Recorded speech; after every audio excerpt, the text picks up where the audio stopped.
Good morning. Welcome to NewsWire here on SportsGrid. We're closing out the week of NewsWire here on this Friday. Thanks for tuning in to the show. We got a lot to cover here on the program today. NFL free agency is providing some fun stories. We're going to get into it. The latest on Russell Wilson's potential next destination, percolating rumors around social media. We'll get to those as well. We got Matt Lutovsky in the house from Sporting News. Sam McQuillan tells us whether or not the state of Alabama potentially will have sports betting coming in the future. And also Coach Young previews tonight's NBA games. And also we'll touch on the big game tomorrow. You know which one it is. North Carolina and Duke will be facing off in college basketball. So as we get to the show, plenty to get to, including social media reports, which actually seem to be true. People taking pictures of Russell Wilson in the airport, and they're legit. You know those memes that go around on social media saying that they spotted people in the airport? Well, this one looks real. At least it looked like it was Russell Wilson. It's NFL Network reporting this time that he was seen in the Newark airport, and Ian Rappaport says that this is because he visited the Giants already and now is heading toward visiting the Pittsburgh Steelers. So Giants now maybe even in the mix. Does appear as though the Giants could be looking for a quarterback if Russell Wilson indeed did meet with them. Now headed to Pittsburgh. We'll see if they get a deal done. Naturally, Wilson will not be playing for the Broncos next season. That's really the bottom line.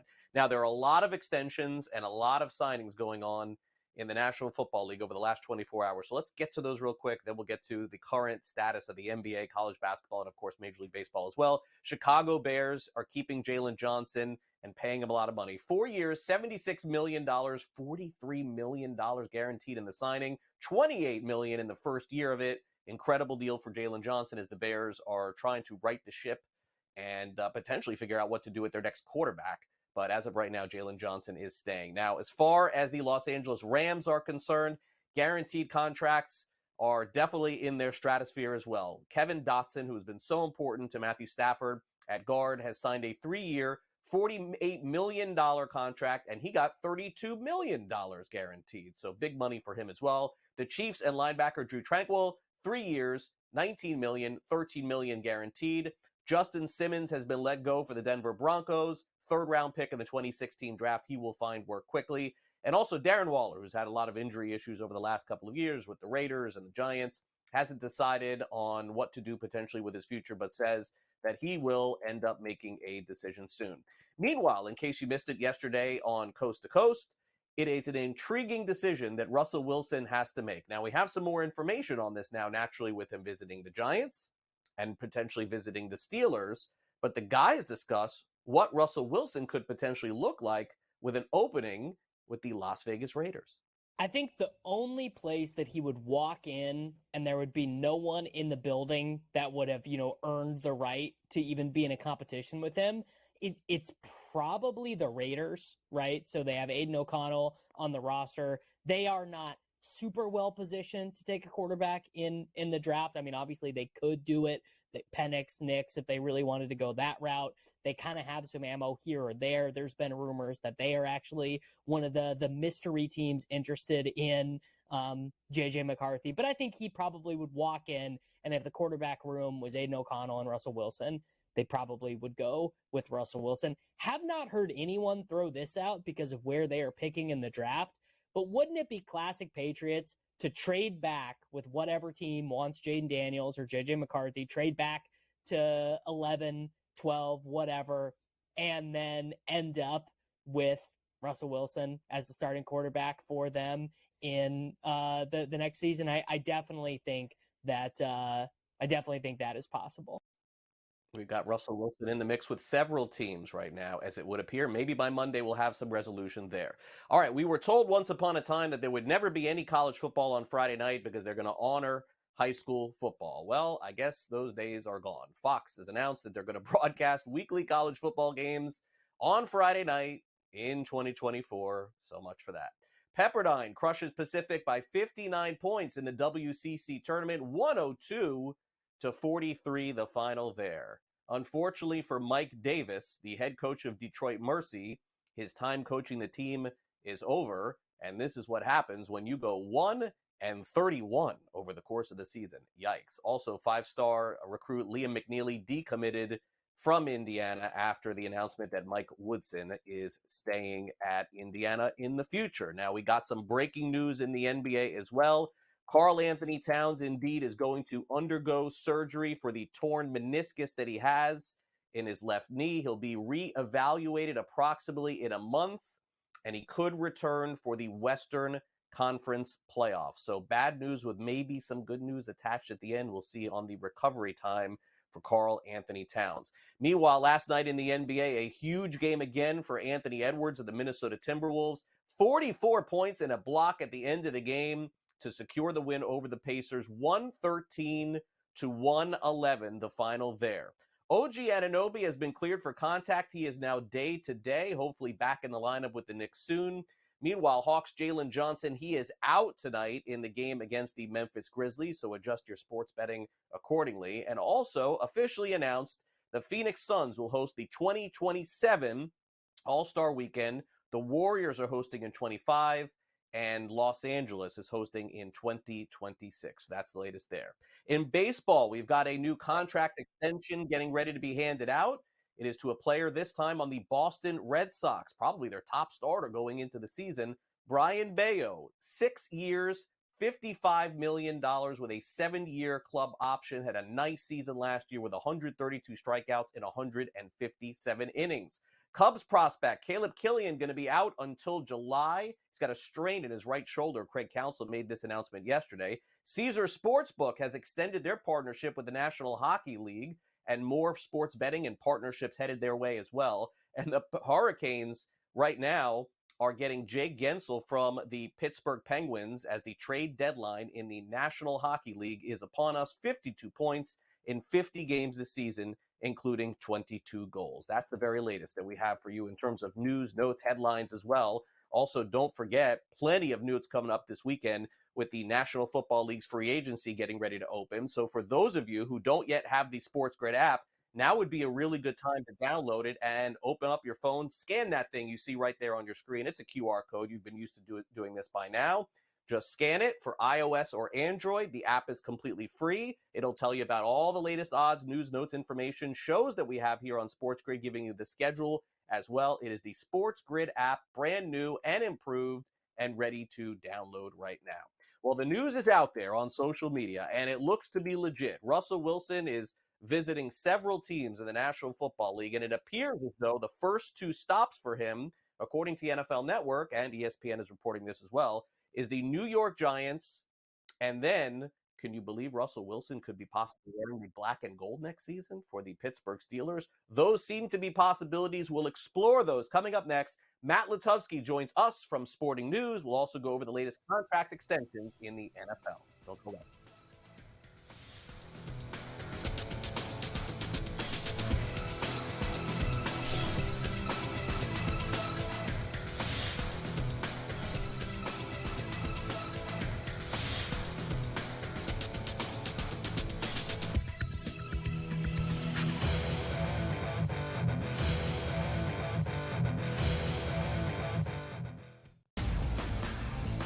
The Lakers lose by double digits last night on the road in Phoenix against the Suns. The Suns get their first victory following the All-Star break, winning by 10 in covering. Anthony Davis played 42 minutes in that game. LeBron James played 37 minutes in a loss. This is the same thing. It's like repeating this over and over and over. Sure, do you want to win these basketball games? Yes, but you sort of say to yourself, all right, at what cost do we have?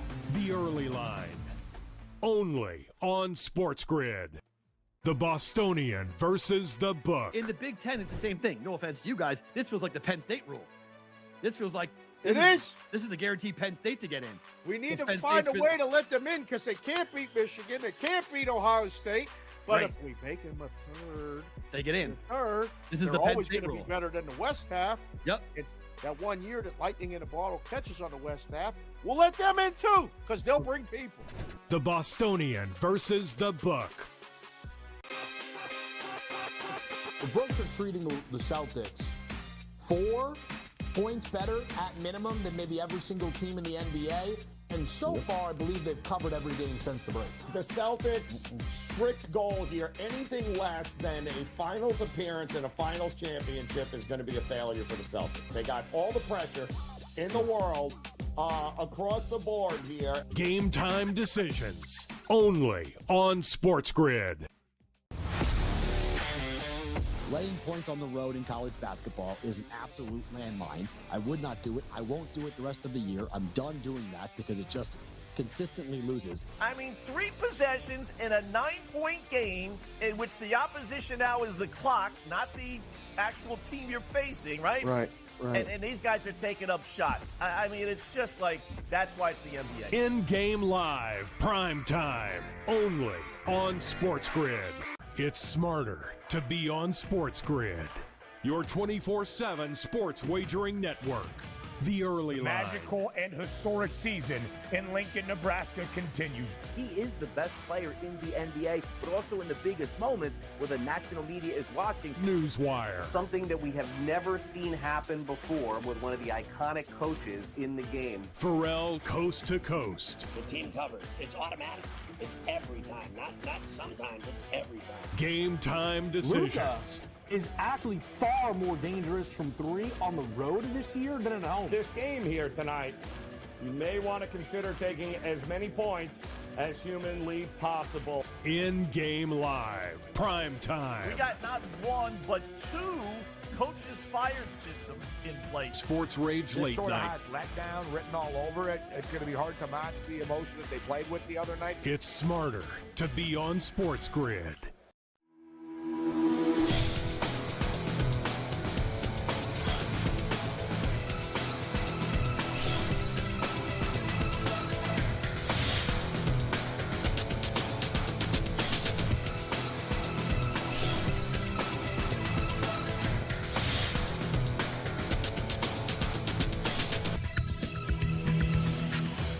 Welcome back to NewsWire. Next week, we're going to have a fun week analyzing all of the moves made in the National Football League. Salary caps create a lot of activity, and I would expect we'll get a lot of it. And let's bring in Matt Lutovsky for a preview of what we can expect. Also talk about some of the things we've seen this past week in the NFL. And Matt, wouldn't you know, it's also rumor season in the NFL, and rare that these rumors are actually true. I don't know if you've been following this morning on social media, but I mean, Russell Wilson just showing up at airports, flying all over the place. I mean, we're making a lot about a player that may not even be very good anymore, by the way, but it is sort of fascinating to see the dynamic of fans meeting him before he flies out to Pittsburgh. Yeah, it's a little weird to me because, like you said, this is a guy who's had 2 straight disappointing years. I know last year was better, certainly, than the year before, but ultimately he got benched, and yeah, he didn't like get benched the way some guys do, but he kind of got benched. And the Broncos decided, yeah, we're gonna get rid of this guy before his extension even kicks in, which doesn't seem great. So yeah, he's 35. He's not quite as mobile as he once was. We're not sure if he can lead a locker room at all. And yet a lot of fan bases see him as sort of a lifeline, which is a bit odd, but he's definitely making the most of this tour. That's for sure. Yeah, I mean, Giants, it looks like it's being reported, and then the Steelers, and I'm sure the Falcons will be at least interested in some degree. And I guess that's just the nature of the quarterback position in the NFL. There are like 10 good ones, 5 okay ones, and then the rest you could probably take it or leave it. Russell Wilson falls in line, and I think in that category. Opposite here for Jalen Johnson, one of the best defensive players in the NFL. 4 years, $76 million. He stays with the Bears. So fans are going to be happy seeing this, Matt. Now they have to get their quarterback situation fixed, but when you're locking up cornerstones and giving out this kind of guaranteed money, it does mean at least that the Bears may be turning the corner on this sort of rebuild they've had the last couple of years. Yeah, you look back at last year, and the defense was actually decent. It was pretty solid. Now, the run defense was better than the pass defense. That can be skewed a little bit when teams get leads on you in the fourth quarter.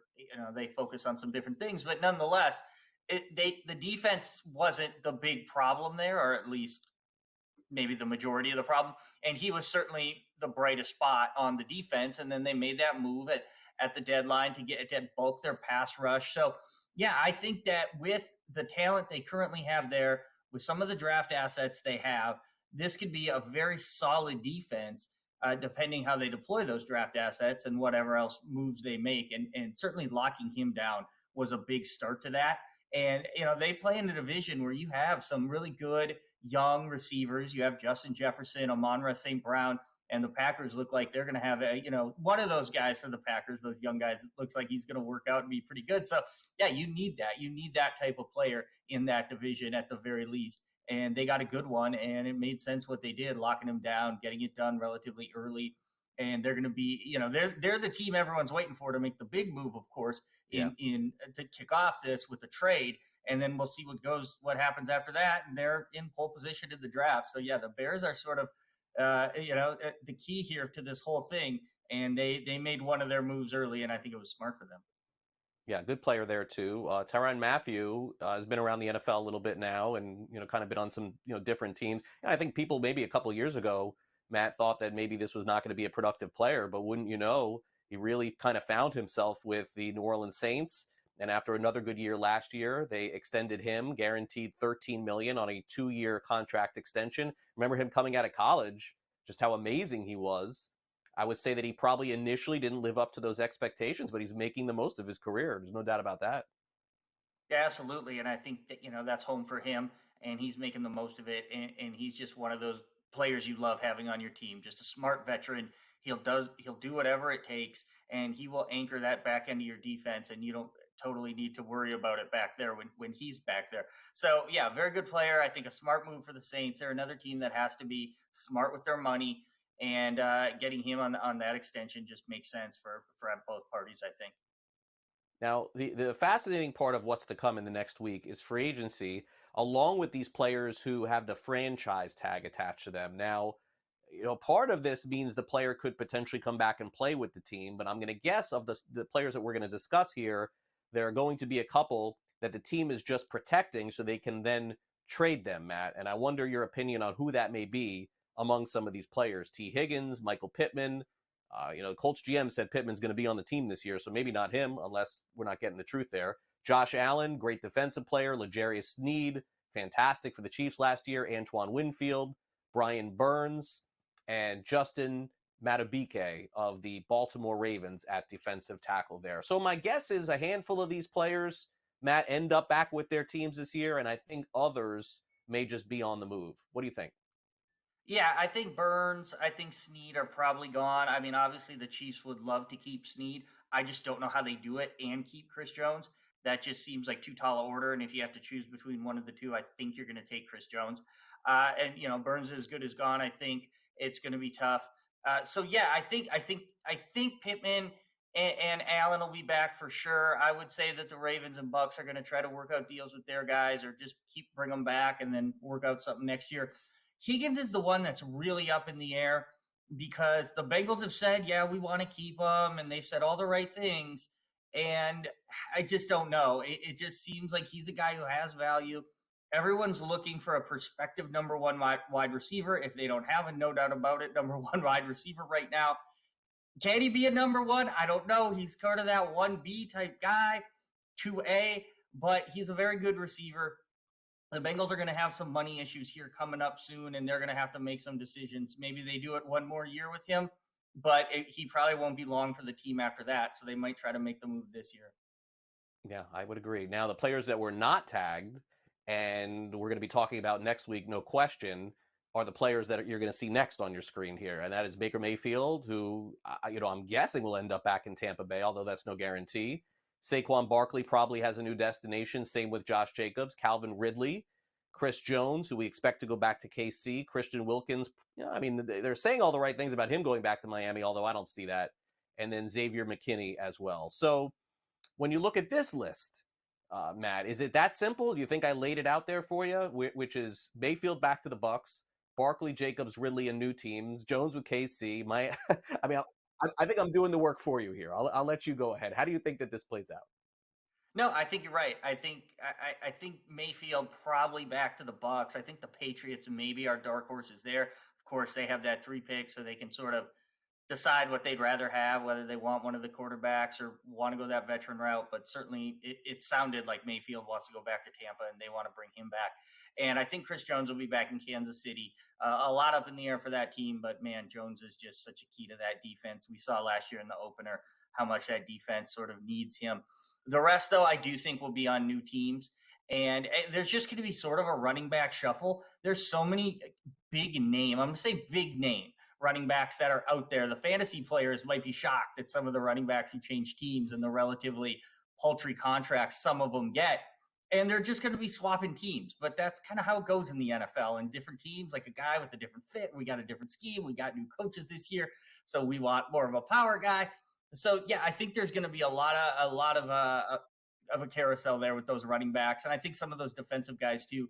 At the end, I think they're long for new teams too. It just it's a little odd sometimes in the NFL, the way some of these seemingly similar guys just switch team for similar money, and you kind of question it to say, why didn't you keep your own guy? But there's a lot of reasons for that are probably above the heads of us mere mortals, non-football people.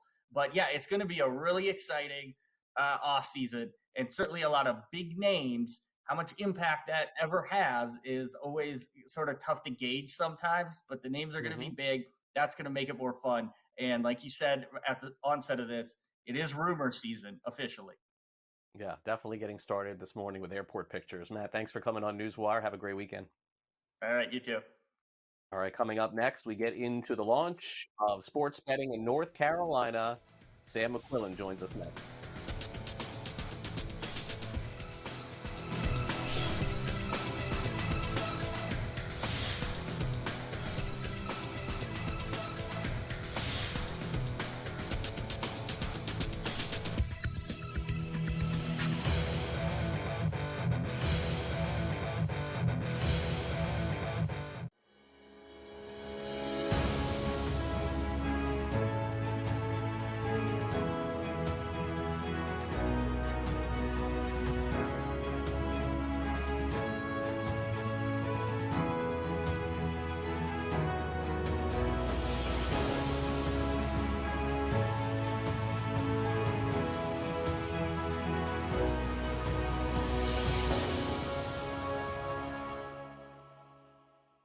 Introducing Sports Injury Central's new feature, the Injury Edge, your NFL matchup cheat sheet. See all the significant injury mismatches broken down by offense and defense to highlight where the advantages lie.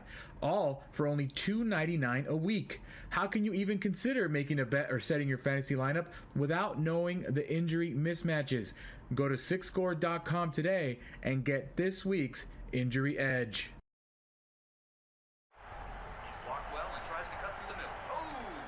Your gut says Miami is going to win, and you should take the over. Your gut also said your NFT selfies would only go up in value. They didn't. But your head is on SportsGrid and knows the QB is in concussion protocol. The backup has a 45 QBR against the zone coverage. The New York D has the most sacks in the league. So yeah, trust your head. It's smarter to be on SportsGrid. Laying points on the road in college basketball is an absolute landmine. I would not do it. I won't do it the rest of the year. I'm done doing that because it just consistently loses. I mean, 3 possessions in a 9-point game in which the opposition now is the clock, not the actual team you're facing, right? Right. And these guys are taking up shots. I mean, it's just like, that's why it's the NBA. In-game live, prime time, only on SportsGrid. It's smarter to be on SportsGrid, your 24/7 sports wagering network. The early line. Magical and historic season in Lincoln, Nebraska continues. He is the best player in the NBA, but also in the biggest moments where the national media is watching. NewsWire. Something that we have never seen happen before with one of the iconic coaches in the game. Pharrell coast to coast. The team covers. It's automatic. It's every time. Not sometimes. It's every time. Game time decisions. Luka is actually far more dangerous from 3 on the road this year than at home. This game here tonight, you may want to consider taking as many points as humanly possible. In-game live, prime time. We got not 1, but 2 coaches fired systems in place. Sports Rage late sort night. of has letdown written all over it. It's going to be hard to match the emotion that they played with the other night. It's smarter to be on SportsGrid.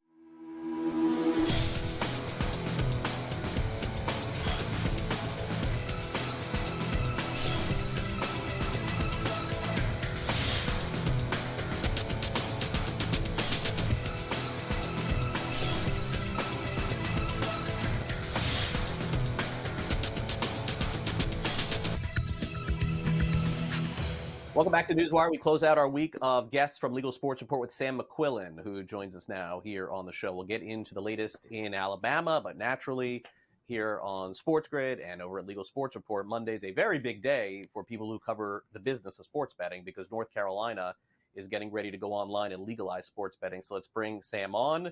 And Sam, naturally, this is probably our biggest story of the week next week. I wonder who is going to be placing those first bets. I don't think I've seen that announced, whether it's in person or online.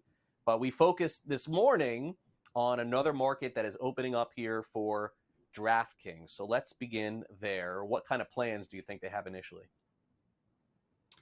Yeah, Craig, great to be with you on this Friday. Talk about probably the best news we're going to get in this industry for a while is a big state like North Carolina launching sports betting.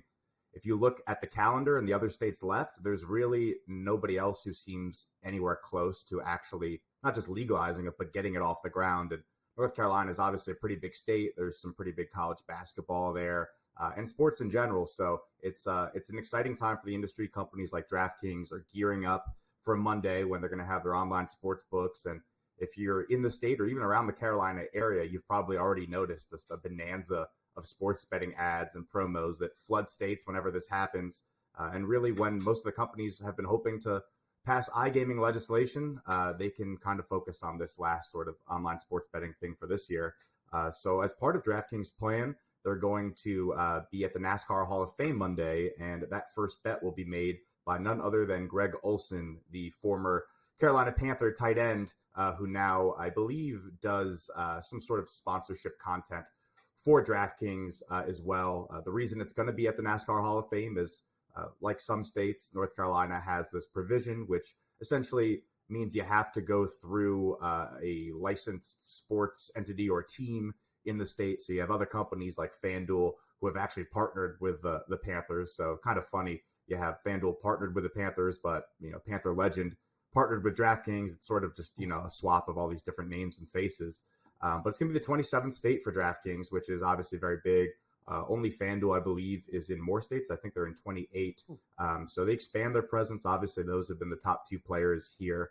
And what's going to come with it is all the promos you see when you first go into a state. And the timing of it is pretty interesting. Obviously, March Madness is right around the corner. And I think there's about 4 or 5 schools that are expected to play in the tournament that call North Carolina home, Duke, UNC. I'm not sure about the others, maybe Wake Forest. I haven't been up on college basketball this year.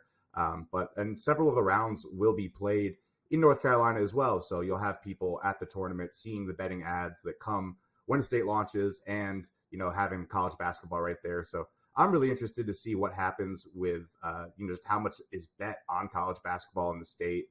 Nevada, New Jersey, and Illinois actually have been the leaders in that category for, pretty much throughout this whole online sports betting experiment we've had for the past several years. So North Carolina, it's a very big state. I think it's like the 12th most populous. So obviously they love college basketball there. So it'll be interesting to see if people put their money where their mouths are, so to speak, in that realm. And then you have a couple other operators who are gearing up as well. I mentioned FanDuel partnering with the Panthers. You have Underdog Fantasy is going to be launching their first sports book, which I'm really interested to find out more about. I'm actually catching up with the founder, Jeremy Levine, later to talk about kind of their plans for sports betting in their first state. And then you have Caesars, BetMGM, Bet365, and ESPN Bet. All the usual suspects will be in North Carolina.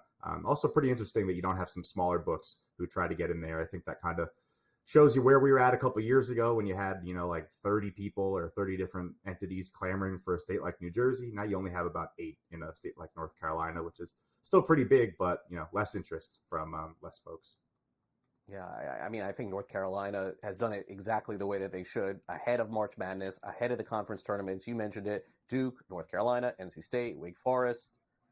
The list goes on and on. So many teams playing in that state in college hoops. I would imagine this is going to be huge for them this month. All right, now on the flip side, we're going to get to Alabama now. And we thought maybe potentially some good news was coming for them, like there was for Georgia a couple of weeks ago. Now we're headed the other way. Doesn't look like Alabama's legalizing sports anytime soon, Sam, does it? No, it doesn't. Unfortunately, if you're in Alabama or anywhere in the Deep South, for that matter, it's been much tougher to get sports betting passed than it has in the northeastern states. And even North Carolina, which is still south, but it took them a few years to get things done. But technically the hopes are still alive for sports betting in Alabama this year. There's a bill which would essentially create a lottery. Alabama is one of the few states that doesn't have a lottery. It would allow casinos to be created. Alabama is also one of the few states that doesn't have casinos. And then, obviously, if you don't have both of those things, you're probably not going to have online sports betting. So this was sort of an attempt to have, shove it all in one bill, a three-pronged approach to really embrace gambling in the state, which is hard to do in a place like Alabama, too, where religion is very important, right, to a lot of politicians and just in the messaging behind a lot of things. So as hard as it is to get sports betting passed, it's harder to get all three. States like Michigan were pretty much the only ones I know of that were able to do this all kind of these three things together. But even Michigan, it took them a while to do that. So the bill is still live, but it looks like it's been stripped down to just one of those, three gaming changes will happen. Likely the lottery will make it. Casinos and sports betting won't. They'll have to wait probably for next year. So, the industry, the lobbyists around there, they're kind of not as optimistic, which means it's probably not going to get done. So it was kind of a long shot when, the year started, but the bill actually passed the Senate, which made it kind of a 50-50 approach. But now that you kind of have, opening the hood and seeing how the sausage is made, negotiations boiling down to what's actually going to get done, what's not, it seems like they're more comfortable with, having a lottery, which is frankly, it's something that's viewed differently as sports betting. It's much more tenable for states to do.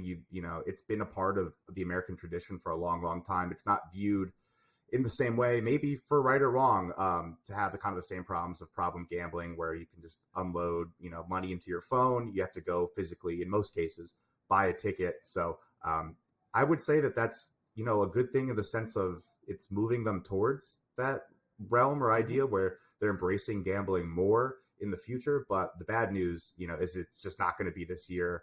And obviously the region in general, Mississippi, has been tough to crack. They were one of the first states that even legalized sports betting, but they've only had it at casinos. And for years, they haven't been able to get online done. And Georgia obviously has been a big letdown this year as well. So the region is going to have to continue without online sports betting. I imagine there'll be a lot of people still betting in the region, whether it's fantasy apps or whether it's an unlicensed sports book. So I'm going to have to wait till next year in Alabama, unfortunately, but you will have lottery probably. So I guess that's silver lining if you really like to bet. Yeah, better than nothing, I guess, would be the case for us. Not really interested in the lottery, more interested in sports betting. Okay, so now let's get to Minnesota. And the next part of the story that you guys have, Legal Sports Report, is really fascinating to me because why would in-game live betting hold up the idea of getting full-time betting in Minnesota? Like, I mean, Sam, I get the idea that that's a big part of what, FanDuel and DraftKings and MGM that they do. But wouldn't it be better just to have anything as opposed to nothing? And why would this be a stopping block to legalizing it in Minnesota? Yeah, that's a great question, Craig. You would think the industry would just, want to get our foot in the door, and then maybe we can address this later on. The problem is that when something is put into law like this, as opposed to leaving it up to the regulator, which in often cases has been done, if, the industry doesn't like something that in the bill, whether it's the tax rate, something like that. I mean, even in New York, they conceded to the 51% tax rate just because they wanted betting so badly. But Minnesota is a different beast. It's not as big of a state.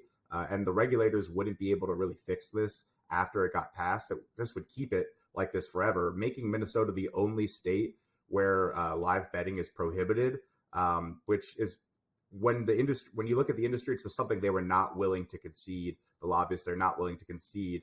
The Sports Betting Alliance, which represents all the major players, came out in testimony during this whole process in Minnesota saying, live betting makes up more than 50% in the U.S., which I was honestly surprised to hear about. I live bet, but the majority of my bets are pregame, but maybe that's why I'm not a great bettor. And that's expected to go up to 75% in the next 5 years. So that's where it's headed. If you look at what the companies are doing, you're seeing them investing in all this technology to gear up for live betting eventually. So it's just not something they were willing to concede, unfortunately. There's a lot of question around why it was introduced. A lot of people are calling it a poison pill, saying that lawmakers just really didn't want to get sports betting done in general. So they added this in knowing the industry wouldn't get involved. So you get to the shady politics aspect of it. And then behind the scenes, you have this debate between who's going to own sports betting, whether it'll be the tribes in the state, the horse tracks, and those different parties are affiliated to the Republicans and the Democrats in different ways. So it's a very messy process in Minnesota. But I would say the fact that this was added and it doesn't look like it's going to be taken out means probably that you won't have sports betting legalized in Minnesota for yet another year. They've been trying to do this for a while. So the fact that no state has this, I think, is really the killer here, unfortunately, for Minnesotans. Yeah, a stopping block there. I didn't realize that, maybe just throwing something in there to get it not to be legalized. I didn't realize that was a possibility, but I should know better with politics, Sam. Thanks again for coming business. on NewsWire. Yep. Have a great weekend. We'll catch up again soon. Thanks, Greg. You too. All right, Sam McQuillan from Legal Sports Report. You can read all of their latest columns all weekend long over at LegalSportsReport.com. We got Coach Young coming up next. We'll talk some college hoops. Karl Anthony Towns is going to be out a little bit longer maybe than some expected. We'll get to the ramifications from that with Coach and also preview Duke, North Carolina coming up this weekend. And for those of you getting ready for your fantasy baseball drafts, you can catch me and Davis Maddock tomorrow morning, 9 a.m. Eastern, for our next edition of Fantasy Sports Today. We'll take a time out here on NewsWire and be back in just a couple of minutes talking some hoops with Coach Young.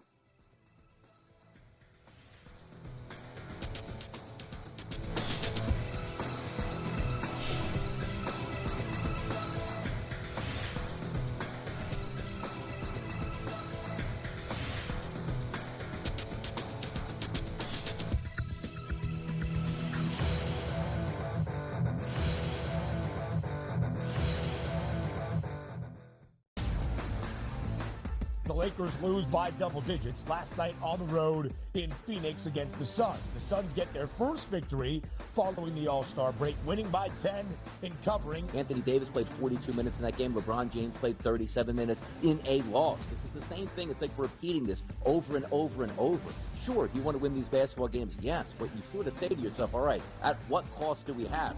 The Early Line, only on SportsGrid. The Bostonian versus the Book. In the Big Ten, it's the same thing. No offense to you guys. This feels like the Penn State rule. This feels like this is a guaranteed Penn State to get in. We need to find a way to let them in because they can't beat Michigan. They can't beat Ohio State. But if we make them a third, they get in. Third, this is the Penn State rule. Be better than the West half. Yep. That 1 year that Lightning in a Bottle catches on the West half, we'll let them in too because they'll bring people. The Bostonian versus the Book. The books are treating the Celtics 4 points better at minimum than maybe every single team in the NBA. And so far, I believe they've covered every game since the break. The Celtics' strict goal here, anything less than a finals appearance and a finals championship is going to be a failure for the Celtics. They got all the pressure in the world across the board here. Game time decisions, only on SportsGrid. Laying points on the road in college basketball is an absolute landmine. I would not do it. I won't do it the rest of the year. I'm done doing that because it just consistently loses. I mean, 3 possessions in a 9-point game in which the opposition now is the clock, not the actual team you're facing, right? Right. And these guys are taking up shots. I mean, it's just like, that's why it's the NBA. In-game live, prime time, only on SportsGrid. It's smarter to be on SportsGrid, your 24/7 sports wagering network. The Early Line. Magical and historic season in Lincoln, Nebraska continues. He is the best player in the NBA, but also in the biggest moments where the national media is watching. NewsWire. Something that we have never seen happen before with one of the iconic coaches in the game. Pharrell, coast to coast. The team covers. It's automatic. It's every time. Not sometimes. It's every time. Game time decisions. Luka is actually far more dangerous from 3 on the road this year than at home. This game here tonight, you may want to consider taking as many points as humanly possible. In-game live, prime time. We got not 1, but 2 coaches fired systems in place. Sports Rage this late sort of night. has letdown written all over it. It's going to be hard to match the emotion that they played with the other night. It's smarter to be on SportsGrid.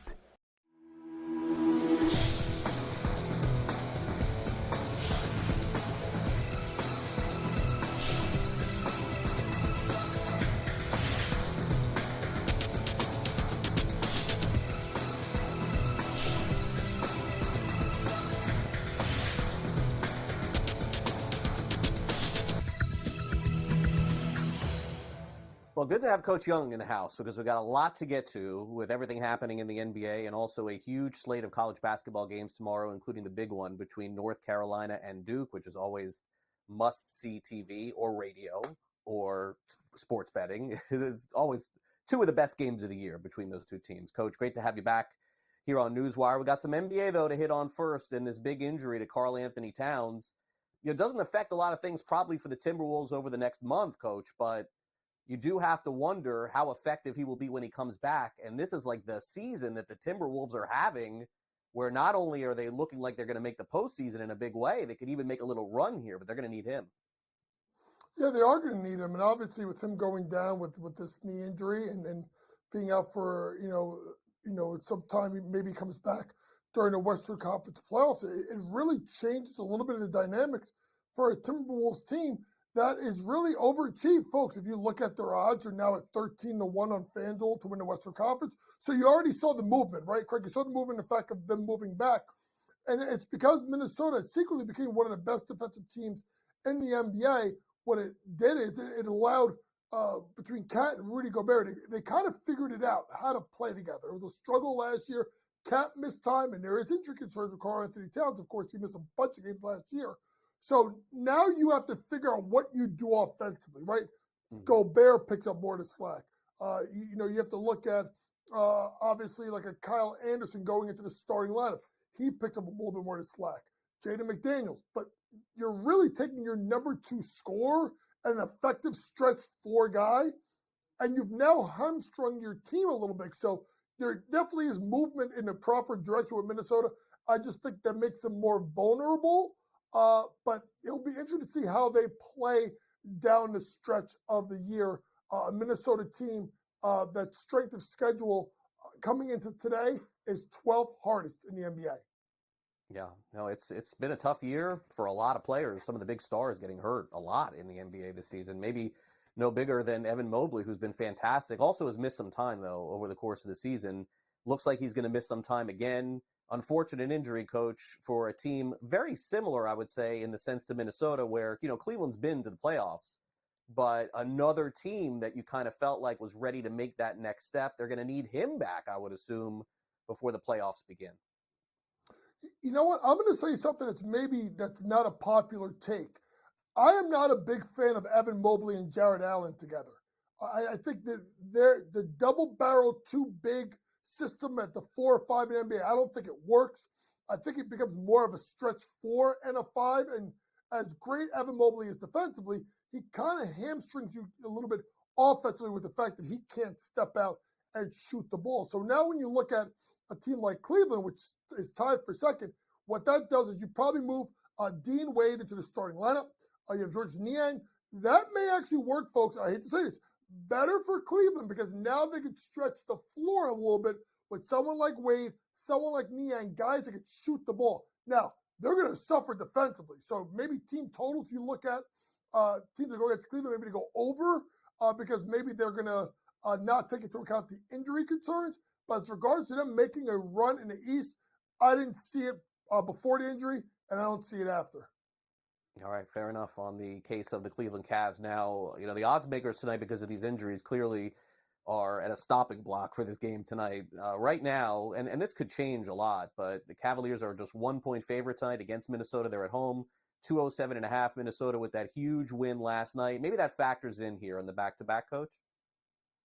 Yeah, I mean, that's a concern as a back-to-back and how much legs and what they have left. And obviously they have to travel. That could be something here. So to me, I would look at probably Cleveland on the money line tonight with Minnesota getting in late. I think that's something that you may want to look at. But it'll be an interesting matchup for two teams that are playing extremely well. But can they, get over the hump here and be a team that is really going to compete? Obviously, like I said, Minnesota's coming from Indiana, so you figure they probably don't. It's a short trip, but they're still not getting in, folks. Still probably 2 in the morning or so into their hotels versus the Cleveland team that's got the rest advantage and coming off a 112-101 loss at Atlanta. That's why, because of the rest advantage, that's why I like Cleveland on the money line tonight. All right, Cleveland -1 and moneyline -112, as Coach says over on FanDuel. All right, so the All-Star break came, and we were, sort of looking at the standings, and I think just sort of making the assumption Orlando, the Magic coach had a shot to be in like the play-in tournament, and then who knows what could go from there. All of a sudden, Orlando's gone from that to like how far can they go in the playoffs? I mean, as long as they just play 500 ball the rest of the way, they're going to be one of the better seeds in the Eastern Conference. They're 13-3 in their last 16 games and getting hot at the right time. Folks, I'm not surprised. And if you listen to me coming out of All-Star break a couple of weeks ago, I said that Cleveland's win total and was at 45.5 coming out of All-Star break. And I said I hammered the over. Why? They have the easiest schedule in the NBA. So even now, the schedule is now going from 30th to 21st. So they still have to play Cleveland once. Not Cleveland once. The Clippers once. They have to play twice the Bucks, twice against the Pelicans. But they still got Charlotte twice, Portland once, Memphis once, twice versus the Raptors. So this is a team that I think is going to go over their win total. Now, does that mean I think they're going to make a run in the East? Absolutely not. But the win total, based off of their easy schedule coming out of the All-Star break, I'm not surprised this team is playing really well. And honestly, secretly one of the best defensive teams in the NBA. Now, the Knicks, on the other hand, another team that was probably on the flip side of this, looking like potentially flying over win totals and top 3, top 4 seed in the playoffs. And then, I mean, everybody just got hurt, Coach. Now, OG Anunoby, he's been cleared for contact, so that's good news there. But without Brunson and Randall, the Knicks are certainly, I would say, up against it at this point. And again, this time of the year, Coach, the goal is let's get everybody back for the playoffs, right? Like there's just not much else they can do at this point. Yeah, but here's the thing, folks. You want to get in the playoffs, but you want to get in as a top 6 seed and not worry about the play-in tournament, which is something that's staring New York dead in the face right now because they're only one game ahead of Philadelphia and Miami for that 6/7 spot with Indiana a couple of games behind them. So here's the key thing. OG just got cleared, right? I do expect probably you'll see Brunson back soon. Mitchell Robinson is close. The one you have to look at is Julius Randle. That's the only one they haven't really given a time frame for. So if you look at the Knicks schedule over the next couple of days, you got to think about when can you start to see these guys back. Obviously, they play versus Orlando tonight, Sunday, Tuesday versus Philadelphia. I think by Sunday, maybe tonight, you'll get Brunson back, and the hope is maybe within the next week and a half, by the time they go out west, the 14th of Portland, maybe you get OG back, and maybe Mitchell Robinson is right behind him. All right, fair enough. Now, tonight's game, the Knicks are slight underdogs again as of right now, pushing 12 o'clock Eastern. Magic 1-point favorite on the road, total of 207. Any position you like tonight in this one, Coach? Yeah, I think this game may go over. I think if you look at Brunson coming back, and I think that's going to be a boost for them. But this is a really good Orlando team at home versus a Knicks team that's struggling. So, I'm sorry, in New York, I should say. So it'll be interesting what happens tonight in this matchup. But I think the game goes over. I think you will see more points than people expect. But a good game tonight between two teams that are jockeying for position, tied in the loss column, Orlando and New York. All right, 207 tonight over on the FanDuel Sportsbook. Okay, so tomorrow we don't have quite the schedule that we had last Saturday, but we do have the big one between North Carolina and Duke. So let's show all the big games tomorrow, but I got to start off with that one. There's just nowhere else to start. Iowa State at Kansas State, Kansas at Houston, Kentucky at Tennessee, Baylor at Texas Tech, and then we've got the showdown, two teams in the top 10, North Carolina, Duke. Let's break it down, Coach. I mean, what do you think ends up happening in this game? I mean, North Carolina is the higher-ranked team at this point, but you kind of throw everything out the window and expect that with 2 minutes to play, the game's going to be what? 2 points, 3 points, 4 points, and it always comes down right to the end.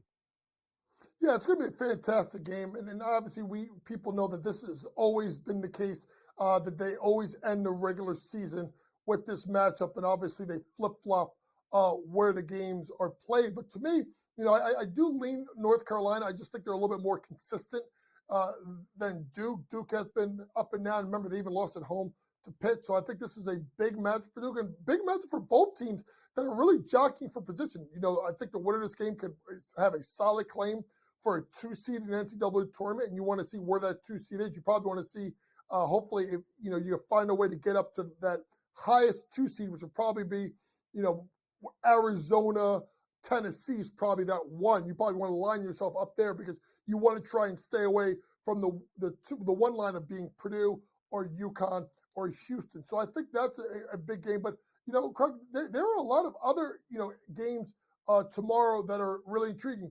I think we have to see what happens with Kansas. This Kansas team has a team that was number one in the nation preseason, has not played well, especially on the road. They go to a Houston team that, listen, especially on the road, they kind of just survive and advance a little bit. So it's interesting to see what happens there. I think Tennessee, Kentucky should be really interesting.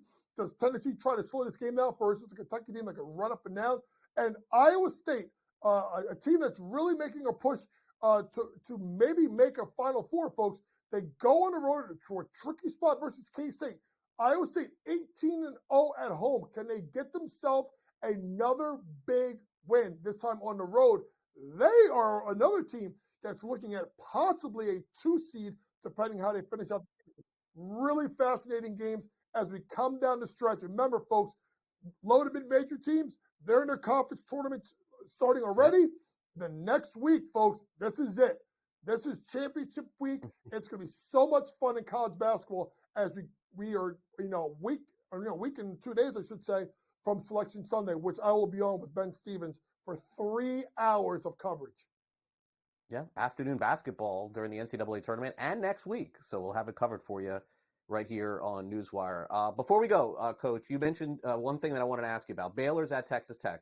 Iowa State is at Kansas State. We've seen a lot of unranked home teams beating ranked teams this season. I mean, I think it's just generally speaking, this happens also in college football, as you'll see. But do you think we're seeing a lot more of that this year in particular? It seems like fading the ranked teams going on the road has been the way to go. It is the way to go when it's ranked versus unranked, especially when you look at games that are short spreads, 5.5 or less. Generally, you'll just take the home team. That's why I wouldn't be shocked if Kansas State and Jerome Tang pull off an upset at home versus Iowa State. And that's why the Duke game is just different, because that's Duke and Carolina. You throw all the records out, that's just rivalry game. Line them up and see who's the better team. But yeah, for most parts, you want to take that unranked home underdog, because more times than not only do they cover, Craig, they usually win. Yeah, winning outright. Always fun on the money line. All right, Coach, great to catch up with you. Enjoy the weekend of college hoops and NBA. And I'm sure you and I will have a blast talking about the conference championships next week. Thanks for coming on. Thanks, Craig. See you next week. All right, Coach Young with us. Coming up next, a team in the WNBA has already sold out all of their tickets for the upcoming 2024 season. We'll tell you who next on NewsWire.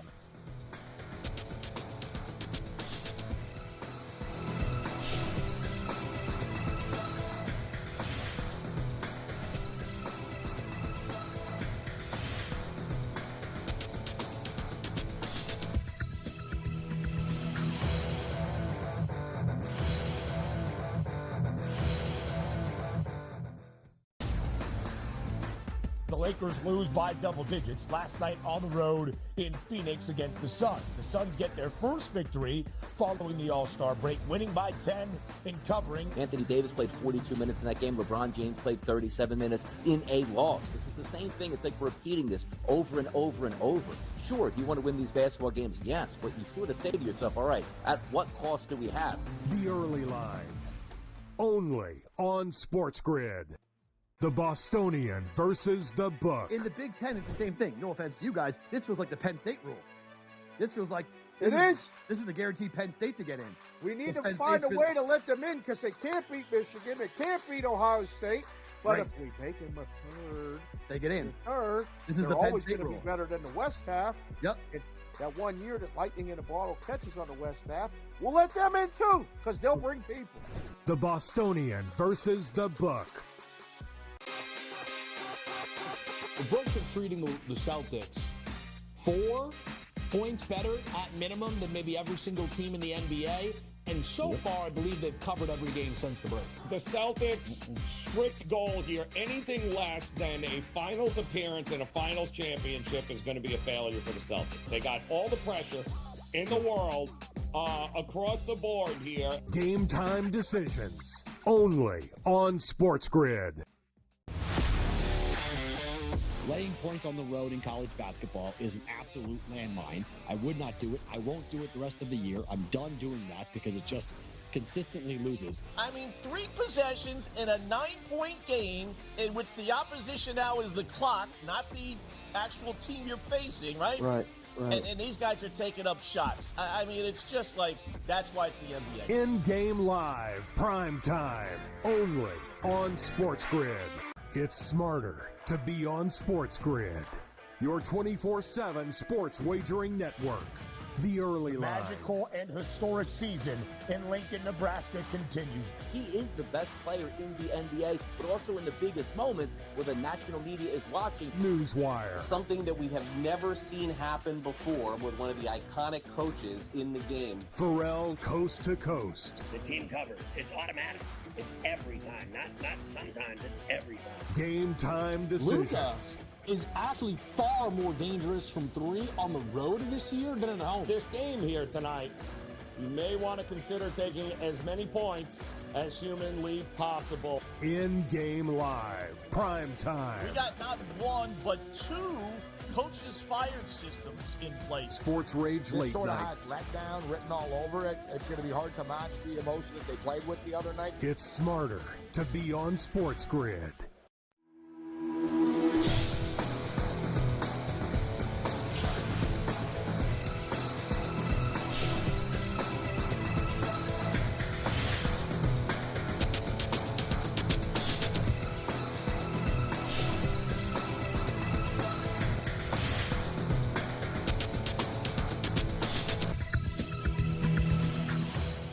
Welcome back to NewsWire here on SportsGrid. They say winning sells tickets. Indeed, that is the case, especially in the WNBA. For the first time ever, a team has sold out their season ticket memberships. That is insane. The Las Vegas Aces, who continue to win championships, have sold out their full allotment of season tickets for the upcoming season.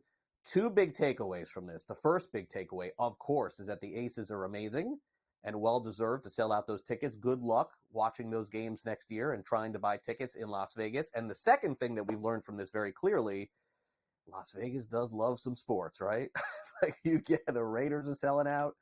The Golden Knights are selling out. You know they're going to get an NBA team in there eventually, and the Oakland A's are probably headed there as well in a few years. So Las Vegas is the city that just keeps on giving money to their sports teams, and the fans definitely are responding in a very big way. So congrats to the Las Vegas Aces. Who would have thought WNBA was actually folding teams a couple decades ago? Now they're adding teams now. Really good sign for women's basketball on the professional level and, of course, college level as well. All right, that will do it for our full week of shows. We're done for the week. How about that? Thanks again to Matt Lutovsky from Sporting News, Sam McQuillan from Legal Sports Report, and, of course, Coach Young, who you can watch tomorrow on Betting Around the Rim. Thanks to Frank, our associate producer, our producer Michael Cohen, and no doubt everybody here at our SportsGrid family. I'm Craig Mish. We got the early line coming up, followed by Pharrell Coast to Coast at 3 o'clock Eastern, and I'll be back with you for a fantasy baseball-themed edition of the show that is tomorrow morning at 9 a.m. Eastern, right here on SportsGrid. Myself and Davis Maddock were with you all throughout the fantasy baseball draft season, which is going hot and heavy right now. I'm involved in a fantasy baseball draft. I'll tell you who I took, who I like, who I don't like. We do all of that every Saturday morning, 9 a.m. That's our next show. Now, if that's not your thing and NewsWire is, I hope you have a great weekend. I'll be back with you Monday morning for our next edition of the show where it's smarter to be on SportsGrid. Hope you have a great weekend. See you Monday morning, 11 a.m. Eastern. Have a great one.